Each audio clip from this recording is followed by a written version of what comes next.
Welcome to the Intellectual Freedom Podcast. We are live and ready to roll. Here we analyze politics, culture, and technology, and society at large through the lens of critical thinking and open-mindedness, not demagoguery and partisan hyperbole. I'm Dr. David Hopkins, humanities professor, your host and your guide. But without further delay, let's go ahead and get started. You know, the political art and the science of misleading, hiding, or distorting the truth it's nothing new to politicians. As since there have been politicians, there has been deception to keep and gain control, all the way back to, say, 1513. And there was a publication of this book called The Prince by Machiavelli. And we see a dissertation of how those in power, they plan, they scheme, and they find manipulative ways to control the minds of the people. The fact is, you have been played, and so have I. Actually, every single one of us have been played and are being played daily, especially during election season. In our world, it's all about technology. You know, just as technology has made such amazing advances and it's made so many things easier and better for us, it's also made the ability of politicians and political parties, and I'm talking about both political parties, to deceive us. It's made it even easier for them to attempt to manipulate our thought processes. So this podcast takes on the topic of political deception and our natural biases, as I guarantee you all of us on both sides of the political persuasion have been used and manipulated by these tactics. You know, since I teach critical thinking and rhetoric, I'm amazed, I'm stunned, and oftentimes I'm amused. I laugh out loud at the brazen tactics politicians now deploy without any level of shame on a daily basis.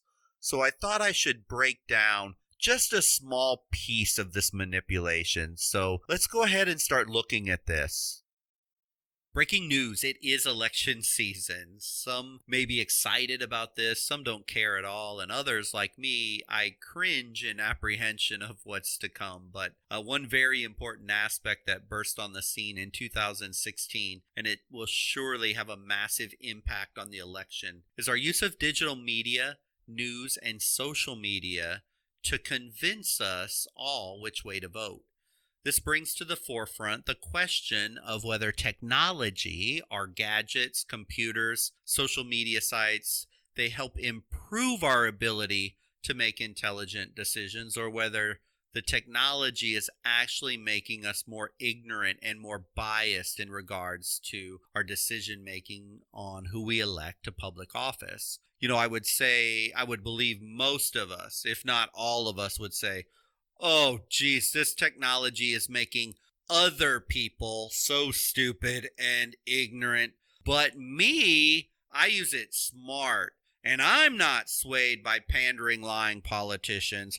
I surely know the difference. The problem is the quote-unquote other stupid people. So in this podcast, I'm going to introduce to you 3 fascinating aspects of your brain and psychology that you are susceptible to. Actually, all of us are. And they are, first, the illusion of confidence, which can lead to the second one, which is primacy bias. And we couple that with a rhetorical strategy called anchoring. And you and I have a recipe for not making decisions based on critical or rational thought processes. So at the end of the podcast, there are actually some really simple things you can do in your own life to make sure you're avoiding the traps and biases of poor decision making. It can actually relieve a lot of stress of trying to understand and make sense of so much of what we see out there in the media and we see on the internet. So I'm discussing these things in the realm of politics, but the same ideas apply to business or really any other aspect of your life. You know, I think we all like to believe we have the intuition ingrained in us to make the right decisions. But Do we truly understand the tools that politicians are currently using to manipulate us? I think it's worth having a look at how dramatically technology is shaping political messages and how they're attempting to sway you. As a humanities professor, anymore, there's hardly a topic that I can look at that's outside the lens of technology. As you and I know, technology shapes nearly every single aspect of our lives daily, and this is becoming especially more and more true in politics. But before we get to the politics of it all, let's talk about your brain and technology just in a general sense when we are online. Research is showing us that by constantly distracting us, whether it would be sidebars, pop-ups, hyperlinks, instant messaging, notifications, the internet undoubtedly is affecting our cognitive performance to concentrate and understand. Note I said cognitive performance, not reduction of your brain's gray matter from a biological destruction. This is actually a controversial subject in how we think and learn online. And it's one, obviously, working in higher education, I've been following as it surely impacts students and all of us at whatever stage of life we're in. So I want to give a little side note here. The impacting of cognitive performance, it doesn't, from online, doesn't necessarily mean that the internet is eroding your brain, right? There are studies ongoing if continual internet exposure is literally destroying our brain and our ability to think. But this is inconclusive as of yet. The first time we really heard of this, in an article Nicholas Carr published in The Atlantic about 10 years ago now, and it received considerable attention. And the name of that article, and I'm sure you can find it immediately, is Google Making Us Stupid, was the name of the article. Basically, the crux of his argument was he was blaming the internet for making him stupid and failing to retain information, as he believed his brain was eroding and he couldn't remember stuff because he's spending too much time online and it was killing his brain. Well, this isn't proven true yet. Although it has not been proven true, it has not been proven not true either. So that's about the best we can say about that. But what I want to focus on in this podcast is what has been almost definitively proven true. And it has been proven that we really struggle to focus and retain what we consume reading online. The average length of time we invest reading an online article or blog is 96 seconds. To say this isn't very long is an understatement of the year. We don't even spend 2 minutes reading an article before we're moving on. How much detailed analysis on, say, I don't know, Trump's economic plan or Biden's coronavirus plan could you possibly absorb in 96 seconds? Well, probably not a whole lot. Fortunately for us, or more accurately, unfortunately, politicians understand our attention span is about as long as a gerbil. So generally, they don't give us much more detail than 96-second sound bites, blurbs, bullet points. The politicians know better than us that we lack the ability to go deeper, to question, to analyze, so they don't give us much more than bullet points or sound bites or ad hominem personal attacks of the other person. Since we lack the discipline and the focus to absorb more, we are fed soft baby food with a little spoon that we readily gulp down and internalize before we move on to the next. What do we end up absorbing, you may ask? Well, if we want to boil down the basic political message, what we absorb tends to be me good, him bad, if we want to make it ridiculously simple. But let's, for fun, break down some messaging from both parties. And I'll start with Trump's economic plan for you. In a very unofficial way, I shall summarize it for you. Joe Biden is a socialist. He will destroy the economy. He will raise taxes till you have nothing left for yourself. Companies are bad for Joe Biden, and he really hates the American worker. You know he wants to send all American jobs to China. But don't worry, I'm good. I will make everything right with low taxes, no government intervention, and prosperity will reign supreme in the land. Remember, I had the best economy in the history of American economies, but if you elect Joe Biden, the world as we know it will end and our economy will be like Venezuela's, and you will live on food stamps for the rest of your life. So, the end. There's a summary of Trump economic plan. Lest we leave out our friends on the left who might be chuckling and laughing and saying to themselves, oh, who would buy that ridiculous message? Typical Trump supporter. Let me recap Joe Biden's coronavirus plan, of course, very unofficially for you. Donald Trump is a murderer. He hates old people and lets them die. Oh, and he hates wearing a mask too. Joe Biden uses science and data, which Donald Trump thinks is silly. Donald Trump uses his ego to make decisions, and Joe Biden will calm all fears and beat the virus. If you re-elect Donald Trump, the years of the European Great Plague shall return. Anarchy will reign supreme, but don't worry, Joe Biden has your back. And like the most steel-hearted superhero, he will swoop in, calm will return to the land, and he will save us from the virus. I think you get the idea. I love the political ads. They're better than any telenovela, soap opera, drama, all within 30 to 90 seconds. It's great comedy. But the topic is serious. The message, details, and analysis have been dumbed down so extreme to match the average attention span of the average online consumer that this is where we're at. This is not what an intellectual democracy is supposed to look like. If we are honest in this country, how many really even care to understand the details, even at a most basic level of economic plan or a coronavirus plan? We don't really have the will, the patience, the discipline to even attempt to dissect the issue deeply, because most people have already determined an outcome without even knowing the entire story.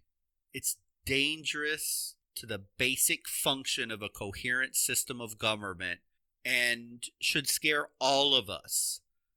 These publications of strategic plans we are hearing from both sides of the aisle.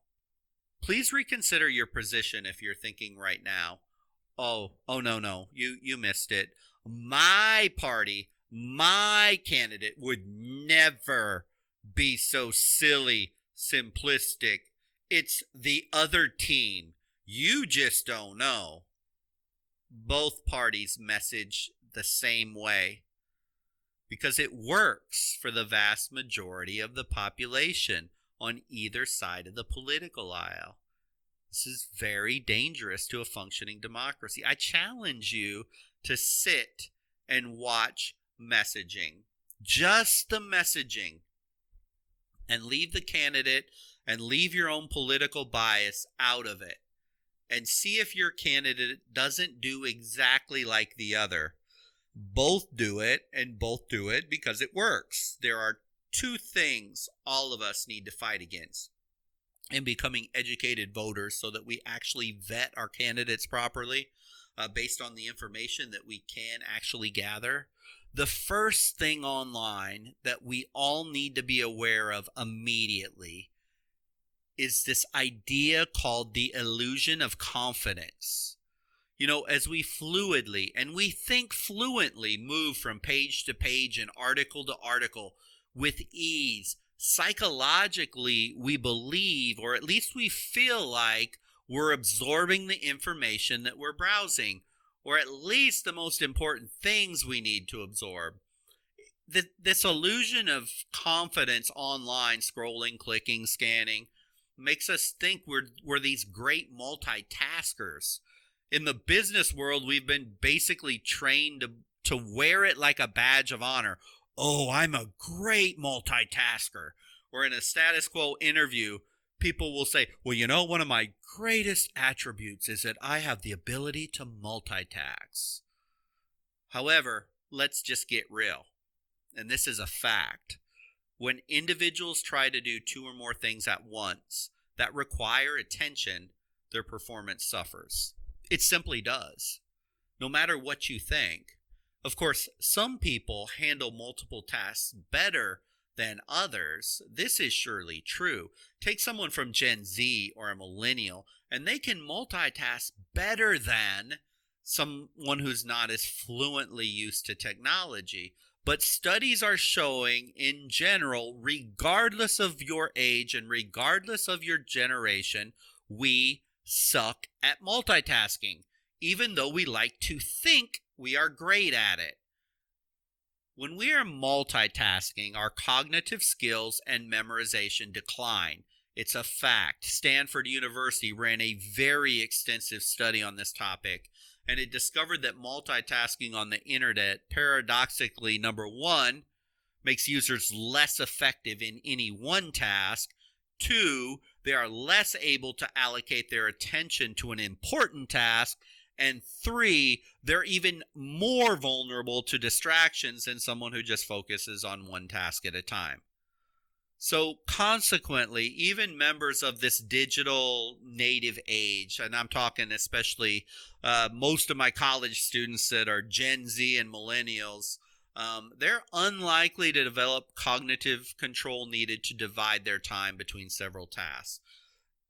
In other words, digital multitasking does very little more than produce a dangerous illusion of competence.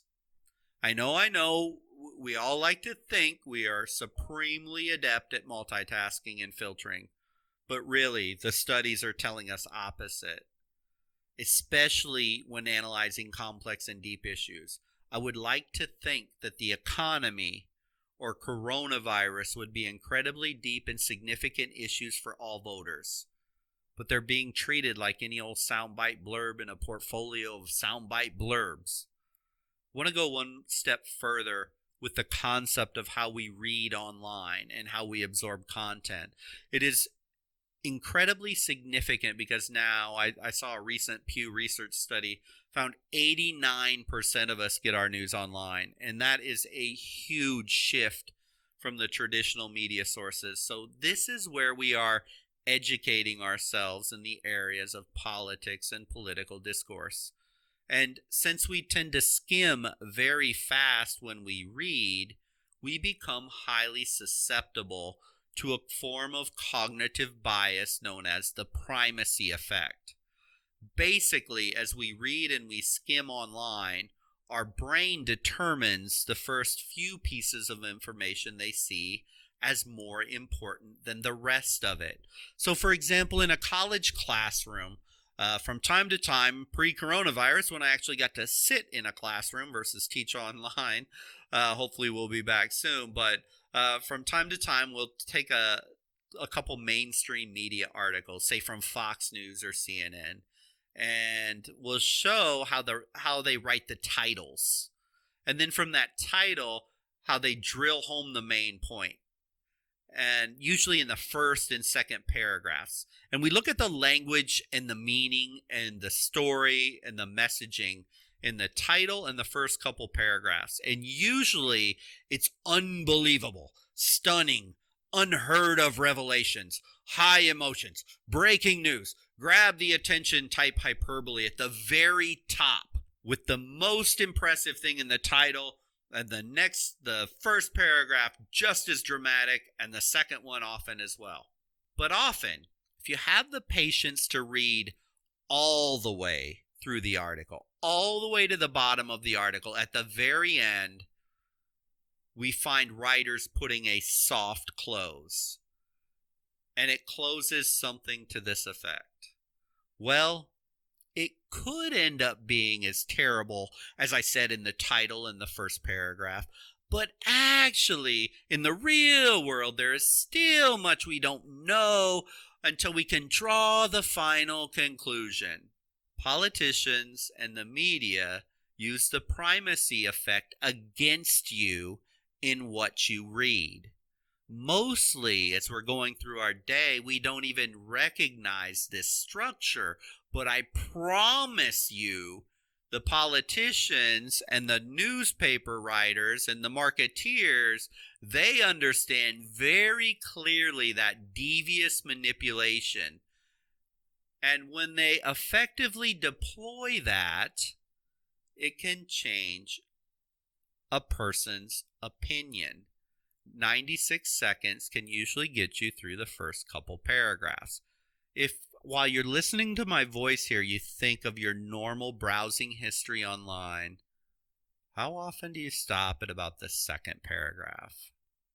Anymore, I don't read a political news article ever if I don't have the time or the patience to read all the way to the bottom. I would recommend getting in this habit, as when you do this, you tend, not always, to get the whole story, not the manipulative tactics of the left or the right to sway you from with a headline in 1 or 2 paragraphs in a 9-paragraph article, which is the standard size of an online print article. Of course, there are some writers and some news outlets, some blogs on both sides of the aisle that literally are producing 100% pure hatchet jobs from the beginning to the end. It's just a total hyperbolic show. But you can't know for sure if you don't have the patience to read it to the end. I mean, if it frees up I found that it frees up just bunches of mental energy for me and time, as if I'm online and I don't have the time. I never entertain political articles unless I can read it to the end. I've kind of trained myself not to do it. I almost never get caught up in the hype of the drama du jour on Twitter or other outlets. When I read political news, I always try and read the full article, consider it, and then move on. It's actually incredibly liberating to do it that way. See, in the mainstream media, and I'm not necessarily talking about your local news, but really more partisan cable channels, print media, where you know going in what slant you're going to get. The primacy effect feeds that human tendency to remember the headline first, the lead story, the front image, as no matter what we read thereafter, if we even read it at all, the human tendency is to weigh the headline and the first stuff heavier than later content. So give it a try. Choose a political article with an over-the-top headline. Think carefully as you get closer and closer to the end of the article. Amp up your concentration rather than let it wane. Then see if the end of the article actually matches the beginning of the article. It almost certainly will not. When I do this with students, they're actually stunned, as many have never really read an online they haven't even read a standard online news article from top to bottom. And most of us have done the same thing. Many of you today still may never get to the bottom of a full news article. I mean, it will change how you read it, and it'll change your perception of the people saying the things that they are saying. Now, let me transition to the final topic, and it kind of connects the dots. It's another rhetorical technique. It's used by politicians all the time to manipulate. We all know the famous infomercials with the words, but wait, there's more, as if it wasn't bad enough to have the illusion of confidence, the immediacy bias, but now we're going to go one step further and bring in its final partner in crime, anchoring bias.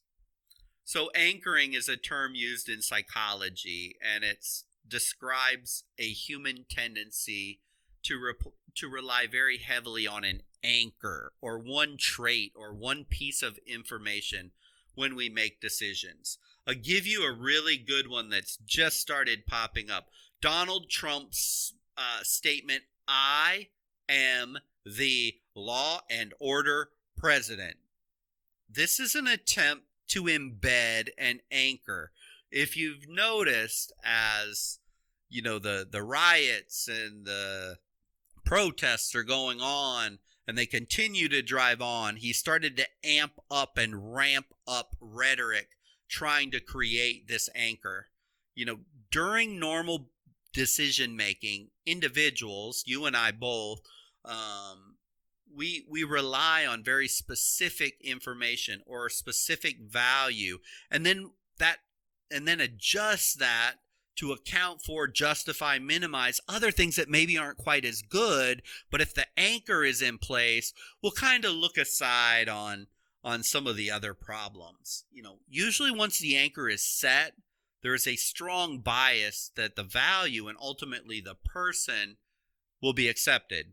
So let's return again to Donald Trump. And I want to go back to the original analysis I used and leave the law and order one behind. And let's talk about the economy and coronavirus yet one more time, and their attempt to anchor things. So with Donald Trump, he is the one to fix the economy. He will repeat over and over up front, his economy was on fire pre-coronavirus. He is the only one to restore it. Despite persistent unemployment, there's massive federal debt. There's huge cities and demographic shifts are dramatic. There's 20 million unemployed. There's real dangers to housing and restaurant industries having to shutter its doors, small business getting crushed while huge corporations are doing well. So all of these things are against him, but he still believes if he can anchor the economy, all those problems will be minimized. If Trump can anchor, he's the one to fix the economy. Conversely, Joe Biden, and we've been noticing, and you probably have seen ads running on this, he believes one of his anchors can be coronavirus. I'm sure he's seen recent polls that are showing that the country's approval of the coronavirus pandemic, Donald Trump's coronavirus response, is not good. Thus, he's trying to anchor this position. The message looks something like this. He's steady. He's reasoned leadership. He's the one needed to overcome. Trump's too wild, won't follow science, but Biden has the ability to overcome. Despite the pandemic like this has never been seen before. And basically, if you look at Joe Biden's proposal, he's pretty much saying the same things that Trump said. He said we need to increase testing. We're doing it. Make sure we all have PPE. We're doing it. All these things. We need to make sure we get money in the hands of small businesses to keep it going while this is being fixed. We need to find the virus, a vaccine for the virus. I mean, basically all the things he's proposed are the things that are already in the works. But see, if he can anchor that idea that he's the slow, steady hand to solve this problem, he will set the anchor. Now, in presidential debates, let's take this anchor one step further. When we watch these politicians, they return again and again to that primacy bias and anchoring of positions. It's one of the most frustrating things in debates for me. Is almost every question I end up yelling at the TV at both candidates. You didn't even answer the question. You dodged the question. Why would you please for once just answer the question? Will anybody answer the question that's posed? Why do they do this? Well, it's because they have very clear goals in the debates. They want to embed cornerstone anchors in your brain regardless of the question, because they know if they stick, they will win. They don't actually want to hold an open forum, a discussion, or a debate, or any in-depth policy analysis. That's not what they're there for. And if we're honest, most of us probably don't even have an idea of the intricacies they want to score political points on and get the vote. And we would be bored if they would go that way in a debate. It'd feel like it's dragging on like an economics lesson. So they return to our natural human tendencies. They need those anchors embedded in the brain. Now, For the good news, you don't need to rewire your entire brain to return your attention span to prior levels or even take it to places it's never been before. It isn't that your brain is decaying online, but statistically, you probably live in an illusion of confidence about your superior speed surfing, multitasking skill, which probably has led you to being manipulated by primary bias, as it is likely you read headlines and maybe a paragraph or two before you jump to the conclusion of, oh my goodness, that orange man, Donald Trump, is at it again. Or you say, here we go again, those radical liberal Democrats still trying to collapse the nation into a communist state of anarchy and poverty. You probably jump to a primary bias. And finally, the candidates have probably anchored concepts in your brain, who they are and who the opposition is, that probably statistically at this point you probably won't consider one candidate over the other unless some cataclysmic change occurs. That's dangerous. There hasn't even been one debate yet, but see, they've set the hook already. I would think the most important and critical thinking thing that you could do right now to help yourself to never fall into that trap is by thinking about what distracts you the most and by developing strategies to immunize yourself against those distractions when online.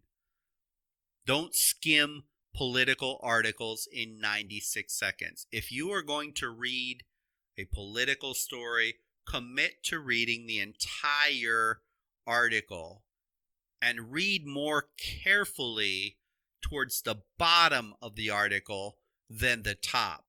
Don't listen to those 90-second political ads without an air of reserved critical thinking. To do this, you need self-control. If you just simply can't resist Facebook notifications, turn them off. Tempted to play a little video game, set the device over to the side. Be very intentional with your political news. Be as intentional as the politicians that are creating those articles to sway you in one direction or the other are. Let's face it, it is a high stakes game. We're talking about who has power in the country. Treat it with the importance it demands.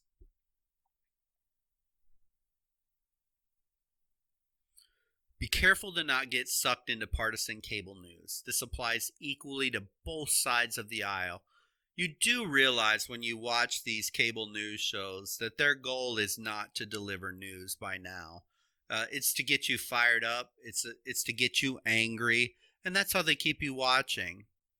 I think the days of us being upset that the news doesn't deliver the news, that kind of stunned us when this fake news thing started to burst on the scene. I think by now we've pretty much figured out you're going to get, when you turn into Fox or you tune into CNN, you know what you're going to get. So just try and stay away from that. Or if you're watching it just for mere entertainment, know you're watching it for mere entertainment. You have strong feelings on politics. I do too, and that's fine. Doesn't matter what side you're on, but we all need to become more intentional. We all need to become more open-minded in how we approach the political landscape. As when we do this, we become better informed and not swayed by the headlines of the day. We can actually kind of laugh at the hyperventilating online posts, the over-the-top headlines, and shake our head at the silliness of the bobbleheads on TV and radio. They need those anchors embedded into the brain. Then they can win. It's so important to understand that the best state of mind for you to be in from the politician standpoint is angry, mad, frustrated, upset at the other people who vote the other way. Because if they get you all riled up, fired up, and upset with the voters who don't agree with you, they win because it takes their attention off of themselves. On a final note on anchoring, because it's important for me to mention this, in rhetoric or in debate, this is not always necessarily a bad thing. When it's honestly utilized in debate, it helps drive home rational and reasonable and properly analyzed arguments. And when you're doing this ethically and honestly in debate, that's exactly the type of technique that will help you win a rational argument. The problem is when anchoring occurs from the illusion of bias and the primacy bias, because usually then it's based fully on emotion, and then that anchor is not really true, it's not really valid, and it's not really real. And this is where the demagoguery comes into play. So we need to know the difference between the two of them. There's nothing wrong either with just random web surfing, blowing off some time, blowing off some steam, just doing whatever, checking out, your social media accounts. But just be careful with the game of politics and that casual browsing.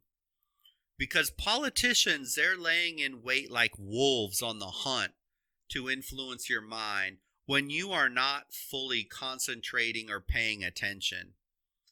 We need to be educated, we need to pay attention, but we need to do it on our terms, not the marketeers, not the politicians, and not the media pundits writing online and in print. Technology does this to us. It lulls us into this false comfort of ease online, and we got it all figured out, but do we really? If we were becoming more educated, more discerning, less willing to accept superficial slogans and sound bites, then why is the language, the proposals, presentations of the candidates getting more and more dumbed down? Why is it that people in the discussion forums and the online social media are getting ruder, nastier, and shutting each other off and not listening to each other? It is because we as a society, like sheep, we're being driven right where the politicians want us to be. So if we don't demand more because we're educated voters, the politicians are more than happy sowing the seeds of dissension in the voters, pitting us against each other, staying very generic, very superficial, very aggressively blaming and name-calling the other side. For as long as the voters accept this, stay at each other's throats versus focus on the real problems, the politicians on both sides of the aisle, they're set up to keep winning. If they can hide behind and direct the yelling of the voters towards other people, that screaming name calling that the voters on both sides of the aisle are throwing at the other, at the people who they don't agree with, then the fully superficial has won the day, and Americans, all of us Americans, have lost. I wanted to thank you for investing your time today to listen to the podcast. I would love to hear your comments on the content or any other topic you may have, and I hope you will join again for the next publication. I generally publish new episodes twice a week on Mondays and Wednesdays. So until the next time, hope you have a wonderful day and a wonderful week.